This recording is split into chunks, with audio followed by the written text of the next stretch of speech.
Hello दोस्तों, स्वागत है आपका। आज हम आपके लिए लेकर आए हैं भौतिक विज्ञान का पेपर यानी कि फिजिक्स का मॉडल पेपर, जो कि अब कौन सी क्लास का है? क्लास 12 का है। इसमें आपको देखिए 3 घंटे 15 मिनट मिलते हैं, तो आपको पता ही होगा, सभी कोई कहता है। और 70 नंबर का ये पूर्णांक होता है आपका। तो देखिए कुछ आपके पहले शुरुआत में क्या दिए हैं, निर्देशांक दिए हैं, उनको आपको पढ़ना है, या तो पढ़िए तो ना पढ़िए। उसके बाद देखिए आगे क्या दिया गया है खंड आ में। पहले तो आपके 1 नंबर वाले प्रश्न आ जाते हैं, वो भी देखिए कितने दिए गए हैं, 1 2। देखिए पहले प्रश्न को पढ़ लेना है आपको, किस तरह के आपके प्रश्न आते हैं, क्योंकि मॉडल पेपर है। आप जानना चाहते हैं किस तरह का हमारा पेपर आना है 2024 में। ये बहुत जानना आवश्यक होता है कि आपके लिए कि कैसा पेपर आएगा, कैसा नहीं आएगा। बड़ी चिंता होती है पेपर के लिए, बोर्ड के लिए। क्या करते हैं हम, इसीलिए आपके लिए बोर्ड का मॉडल पेपर लेकर आए हैं। और ये यूपी बोर्ड का मॉडल पेपर है। देखिए किसी प्रत्यावर्ती धारा परिपथ में विभव अंतर तथा धारा को क्रमशः बताया गया है। V equal to sine 100 sine T, और उसके बाद वोल्ट I कितना दिया गया है, 100 साइन ब्रैकेट में 100 टी प्लस π/3 मिली एम्पियर को प्रदर्शित किया गया है जाता है। परिपथ में व्यक्ति शक्ति बताइए। ठीक है। उसके बाद निम्नलिखित में समान्यूट्रॉनिक युग्म क्या है। ठीक, इस तरह आपको क्वेश्चन को ध्यान से पढ़ना है और इनको करने का प्रयास करना है, ताकि आपकी क्या हो जाए, प्रैक्टिस भी हो जाए। ये देखिए आगे क्या दिया गया है, क्वेश्चन नंबर सी है ये। ग नंबर, किसी विद्युत चुंबकीय तरंग में चुंबकीय क्षेत्र का आयाम कितना दिया है, 3 × 10⁻⁻10। देखिए पहले हिंदी मीडियम पेपर है, उसके बाद आपको क्या मिलेगा, इसके बाद इंग्लिश मीडियम का पेपर मिलेगा। ठीक है, पहले इसमें हिंदी मीडियम का दिया हुआ है। और आवृत्ति कितनी दिया, 10⁻12 हर्ट्ज दिया गया है। तब संबंधित विद्युत क्षेत्र का आयाम आपको बताना है। ऑप्शन देखिए, ऑप्शन है आपके 4, उनमें से कोई एक होगा आपका। कितने देखिए, पीछे 2 क्वेश्चन थे, 3 ये है और ये चौथा ग नंबर है। आगे पढ़िए क्वेश्चन नंबर। अंगा क्या कह रहा है, 3 प्रिज्मों का अपवर्तक कोण कितना दिया गया है, 15 डिग्री है, परंतु उनके अपवर्तनांक क्रमशः 1.6, 1.5 और तथा 1.4 है। यदि उनमें से विचलन कोण क्रमशः Δ1, Δ2, Δ3 प्राप्त हो, तब आप देखिए आंसर क्या होगा। उसके बाद देखिए क्वेश्चन नंबर 4 नंबर देखिए, यदि वास्तविक नति कोण कितना थीटा है, तो चुंबकीय यामोत्तर से अल्फा कोण पर समतल में नति कोण बताइए। आपको क्या बताना है, तब tan थीटा में tan थीटा होगा, क्या होगा वो बताना है आपको। उसके बाद देखिए आगे क्वेश्चन क्या कह रहे हैं। ये आपके यहाँ से 1 नंबर के क्वेश्चन खत्म हो गए, पूरे आपके 6 क्वेश्चन आए थे 1 नंबर वाले। उसके बाद देखिए आपके यहाँ से चालू हो जाएगा क्वेश्चन नंबर 2, वो भी 1 नंबर के क्वेश्चन है यहाँ भी। और इनमें आपको क्या लिखना है, लिखना है आपको, ध्यान से क्वेश्चन को पढ़ लेना है। देखिए 4 नंबर, विद्युत और द्विध्रुव की अक्षीय रेखा पर वैद्युत विभव का सूत्र लिखिए। ये सारे क्वेश्चन आपको ध्यान से पढ़ लेना है और उनको कॉपी में नोट डाउन कर लेना है, ताकि इनमें से देखिए कोई भी क्वेश्चन आपको फंसता है तो उसको बहुत अच्छे तरीके से आप कर पाएँ। ठीक है। उसके बाद देखिए 2 नंबर के क्वेश्चन आए हुए हैं, खंड सा यानी सी नंबर, सेक्शन सी में है आपका क्वेश्चन। देखिए न्यूमेरिकल टाइप क्वेश्चन है। उसके बाद देखिए ये भी एक न्यूमेरिकल ही आपका दिया गया है, 2 न्यूमेरिकल हो गए। एंड गेट के सांकेतिक चित्र की सहायता से इनकी सहायता सारणी बनाई। देखिए बहुत ही सरल क्वेश्चन है आपका ये। उसके बाद देखिए ये भी क्वेश्चन आपका बहुत ही ईजी है, रेजिस्टेंस पर आया हुआ है। उसके बाद देखिए आगे क्वेश्चन, ये है आपके 4th number part, section D है। इसमें 3 नंबर के आपके क्वेश्चन आए हुए हैं देखिए, और ये आपके सारे क्वेश्चन रहे। इसमें कुल आपके देखिए 5 क्वेश्चन दिए गए हैं, 15 नंबर के पूरा है आपका सेक्शन। उसके बाद देखिए आगे क्वेश्चन क्या दिया गया है 5th नंबर में। ये भी देखिए न्यूमेरिकल टाइप क्वेश्चन है आपका। अधिकतर फिजिक्स में तो न्यूमेरिकल आते हैं, आपको पता ही है, और थ्योरी बहुत ही कम आती है, और आती भी है तो आप उसको बहुत अच्छे तरीके से कर पाते हैं थ्योरी को। और कभी कभी कोई बच्चों को न्यूमेरिकल करने में बहुत ही प्रॉब्लम होती है। ठीक है, और नहीं आते हैं तो थ्योरी से आप अपना पेपर कर पाएंगे, और पास भी होने के बहुत ही चांस हो जाते हैं इसमें, और नंबर लाने के भी बहुत चांसेस होते हैं। ठीक है, ये देखिए ये भी न्यूमेरिकल है। आगे भी देखना है आपको, गा घा, अधिकतर इसमें देखिए न्यूमेरिकल ही क्वेश्चन आए हुए हैं ज़्यादातर। ये देखिए ये भी न्यूमेरिकल है 3 नंबर में। और ये देखिए ट्रांसफार्मर आया हुआ है। ट्रांसफार्मर तो देखिए बहुत ही मोस्ट इंपॉर्टेंट क्वेश्चन है, इसको आपको लर्न करना है और अच्छे समझकर पेपर में लिख में भी आना है।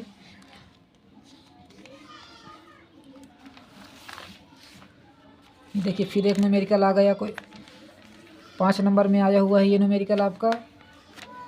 देखिए रेजिस्टेंस वाला क्वेश्चन है आपका और बहुत ही मोस्ट इम्पॉर्टेंट न्यूमेरिकल है। इस तरह के न्यूमेरिकल तो आपको आने ही चाहिए। और उसके बाद देखिए ये क्वेश्चन आपका है और फिर इसमें तो अथवा लगा हुआ है, या तो आप इसको ये करना है या तो ये करना है। उसके बाद 7 नंबर में भी देखिए ऑप्शन में आए हुए हैं 2 क्वेश्चन, इसको या तो यह करना है आपको या तो ये कर लेना है, 2 में से एक ही करना है। 5-5 नंबर यानी 5 नंबर आपका है क्वेश्चन और एक 5 नंबर आपको मिल जाएंगे आसान तरीके से। ठीक है, तो आपको देखिए क्वेश्चन को पेपर में कुछ भी नहीं छोड़ना है, सारे क्वेश्चन बहुत अच्छे तरीके से आपको करके आना है। कुछ ना कुछ तो आपको लिखना है उससे रिलेटेड, और इधर उधर की चीज़ें नहीं लिखना है आपको। ठीक है, कुछ ना कुछ उसके अंतर्गत आपको आना ही चाहिए। और यदि आप पेपर में क्वेश्चन को छोड़ते हैं तो आपके नंबर आने के चांस बहुत कम हो जाते हैं। और जैसे आप कोई क्वेश्चन नहीं आता है तो उससे रिलेटेड आप लिखिए, जितना भी आपने अभी तक प्रीवियस पढ़ा हुआ है, कुछ भी आप पढ़े हुए हैं उसको भी आपको लिखना ज़रूर है। ठीक है, पेपर में तो इस तरह आपके नंबर भी आते हैं और आपके फेल होने के चांसेस भी बहुत कम हो जाते हैं। किसी के बच्चे को फेल होने के चांस रहते हैं वो भी कम हो जाते हैं। और देखिए यहाँ आपकी कुछ वैल्यू दी गई हैं सभी की। प्लांक कांस्टेंट एच है आपका। चलिए अब देखते हैं इंग्लिश मीडियम का पेपर क्या दिया गया है। इंग्लिश वर्जन है अभी ये क्वेश्चन।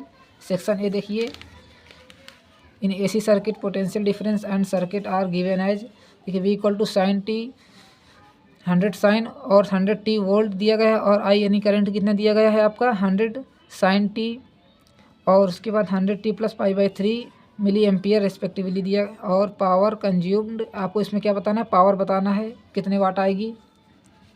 उसके बाद देखिए isotone pair of the following, और आइसोटोन आपके क्या होते हैं वो बताना है।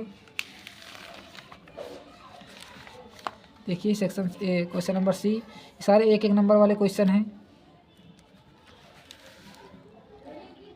यदि आप हम पूरा ही रीड करेंगे तो वीडियो देखिए काफ़ी लंबी हो जाती है, तो इसलिए हम रीड ना करके आपको ही दिखा रहे हैं क्वेश्चन को, ताकि आप इनको लिख सकें और कॉपी में नोट डाउन कर लीजिएगा। देखिए उसके बाद सेक्शन क्वेश्चन नंबर सी क्या कर रहा है, refracting angle and the 3 prism. Same Hindi और इंग्लिश मीडियम के सेम ही क्वेश्चन होते हैं। और ये क्या इंग्लिश मीडियम में, उधर क्या था हिंदी मीडियम में था हमारा। ठीक है, ये देखिए 1 नंबर क्वेश्चन। उसके बाद आगे देखिए सेक्शन बी में हमारे क्वेश्चन कितने हैं, 1-1 नंबर वाले ही हैं। 1 वर्ड यानी कि ज़्यादा से ज़्यादा आपको 1-2 लाइन में इसको आंसर में कर लेना है। देखिए किरचॉफ लॉ क्या है वो बताना है आपको for electric circuit. Coefficient of the self induction, ये तो देखिए सारे इंपॉर्टेंट क्वेश्चन ही हैं, अधिकतर जो आप पढ़ते हैं स्कूल में अपने, और टीचर इन्हीं क्वेश्चन को ज़्यादा ही आपको देखिए व्हाट इज संत क्या होता है वो भी बता देना है आपको। और देखिए इस बार न्यूमेरिकल क्या आए थे 2023 में, न्यूमेरिकल ज़्यादा आए थे, थ्योरी आपकी बहुत कम आई थी। ठीक है, देखिए 2-2 नंबर वाले क्वेश्चन हैं सारे सेक्शन सी में। ये आपका न्यूमेरिकल था। उसके बाद देखिए सेक्शन डी में क्या है आपके, सारे 3-3 नंबर वाले क्वेश्चन आए हुए हैं। Prove that the periodic of revolution T and electrons in stable orbit of the atom directly proportional to the cube of the principal quantum number n है on the basis of Bohr atom of model, है कि नहीं। देखिए chemistry का question है नहीं, पर आपको लग रहा होगा ये बोहर कहाँ गया इसमें, है ना। उसके बाद देखिए आगे section B, first minima wavelength lambda दिया गया है 660 nanometre, coincide with the first maxima some other wavelength of lambda 2 कितना दिया गया है आपका, single slit diffraction experiment of light, find out the value of wavelength lambda 2, यानी कि आपको ये लैम्डा 1 की दिया है, लैम्डा 2 की वैल्यू निकालना है इसमें। फिर देखिए क्वेश्चन आ गया आपका, अधिकतर न्यूमेरिकल टाइप क्वेश्चन ज़्यादा हैं, तो आपको न्यूमेरिकल भी प्रैक्टिस करते रहना साथ साथ। और रेजिस्टेंस वाले न्यूमेरिकल तो आपको करना ही प्रैक्टिस, ताकि उनमें से फंसने के चांसेस बहुत ज़्यादा होते हैं। ठीक है, अब देखिए आगे क्वेश्चन नंबर 5 क्या दिया गया है, कैपेसिटर से रिलेटेड है ये।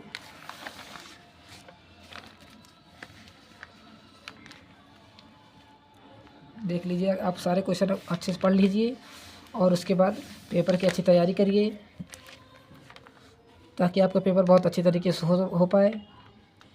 ठीक है, देखिए और अधिकतर लॉन्ग क्वेश्चन में आपको और में मिल जाते हैं, यानी कि अथवा में मिल जाते हैं क्वेश्चन, ताकि उनको भी आप कर पाएँ। ठीक है, और यदि और में मिल जाते हैं क्वेश्चन तो आपको करने के चांसेस बहुत आसान हो जाते हैं, क्योंकि देखिए इसमें से ये नहीं आ रहा तो आपने इसको कर लिया, ये आ रहा तो इसको कर लेते हैं। इस तरह आपको करने में बहुत आसानी हो जाती है कि नहीं। देखिए अब लास्ट क्वेश्चन देख लीजिए कौन सा हमारा 7 है। Explain the working oscillator process of transistor with the help of circuit diagram. Explain the full wave, क्या लिखा हुआ है, rectification process of P N junction diode, है ना। आपके लास्ट चैप्टर से देखिए आया हुआ है ये।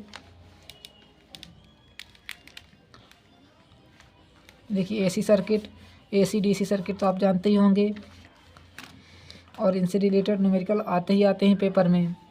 देखिए Faraday law of electromagnetic induction से भी आया हुआ है क्वेश्चन ये आपका, इसको पहले बताना है, उसके बाद इसका न्यूमेरिकल इससे रिलेटेड आया हुआ है।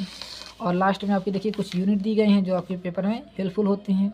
तो ये पेपर देखने के लिए बहुत बहुत ही धन्यवाद। Thanks for watching. अब मिलते हैं अगले वीडियो में, तब तक के लिए धन्यवाद। यदि आपको कोई पेपर चाहिए तो कमेंट बॉक्स में बता दीजिएगा, और यदि कोई भी आपको मदद चाहिए हमसे उसको भी आपको कमेंट कर देना है। Thanks for watching.